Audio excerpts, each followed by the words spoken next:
Local Wine Expo has returned to Joburg this July, bringing together some of the country's most exciting winemakers under one roof. This is taking place at the popular Prison Break Market. The event promises some bold sips, fresh finds, and a toast to local talent. More than 30 exhibitors on showcase there with their best blends from full-bodied reds to crisp whites. Let's take you back live now.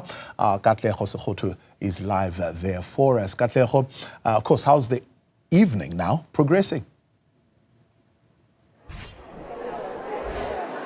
Certainly, Mr. Mdluli, one can feel the excitement as different customers move from the different exhibitions and taste a bit of the different wines in the room. And if one considers the wine sector in South Africa, I mean, we've got 80 variations of grapes in this country. It makes us unique in that way, and people, those who make wine have different varieties in terms of how they can mix and create different blends of wine. And if one looks at the sector itself, creating about 270,000 jobs across the country. So it's a billion rand sector which creates employment and opportunities. And so many local players come into the space hoping to make a name for themselves.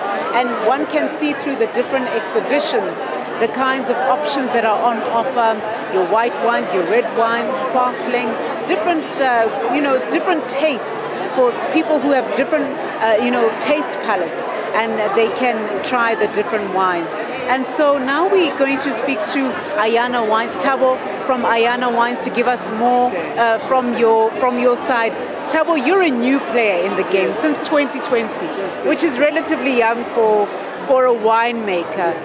Tell us about the journey from your side. Okay.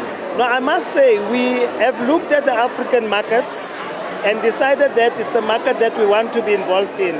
And we took a conscious decision that, it's about time that we kill this Afro-pessimism concept and sell African products to African markets. It was very difficult in the beginning because we had to try and know everything. And the advice we got is rather take the approach of being an orchestral conductor and know all the instruments that everyone playing, as opposed to wanting to know everything. So we limited ourselves to the marketing part, the winemaking part, and it's been a very difficult journey because the markets to entry, you had to compete with brands that have been there for hundreds of years. But we are very confident that our brand has been on a steady rise through all of these years. We boast quite a few awards from Michelangelo and Veritas, so every year we've been getting gold awards and we're happy for that, yeah. Now, as someone who's trying to get into that market, as you say, competing with people who've been in the market for 100 years, yes, how do you make your signature apparent and strong? We spend a lot of time in Africa, in other parts of Africa. We're strong in Zimbabwe, we export a lot to Angola, Mozambique, and we had to invest in the marketing and on-the-ground sales. And we now have a situation where our Chenin Blanc is sold out for the last 2 years, so we cannot bottle enough. But we invested 100% of our own money because we wanted to prove that we're putting our mouth, where our money where our mouth is. And it has proven quite okay for us. Now the Trump situation is not affecting us as much as it should because we believed in our own market. And I also want to take opportunity of the fact that South African, proud South Africa, is doing a splendid job. I think we'll be failing in our duty if we didn't say that. We came here with 95 cases. We are sold out.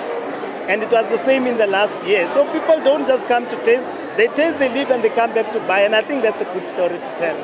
Yes. And I guess just the last one, Thabo, how do we make the sector more accessible for black players, for women?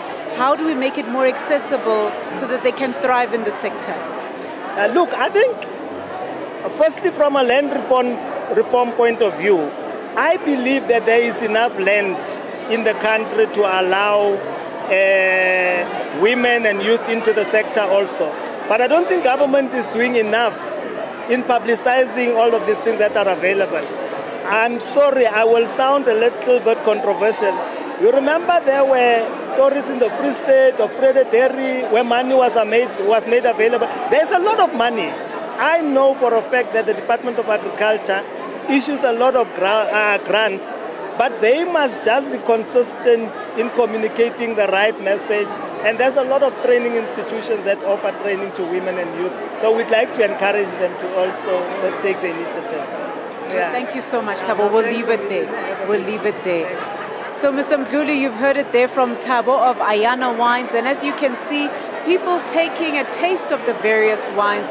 And, you know, Thabo, they're raising an important issue around land, and that it takes land to have a harvest of grapes and to be able to run, you know, winelands and vineyards. So this is how it is right now. All right, taking the best coming from our vineyards there, some of the expo goers.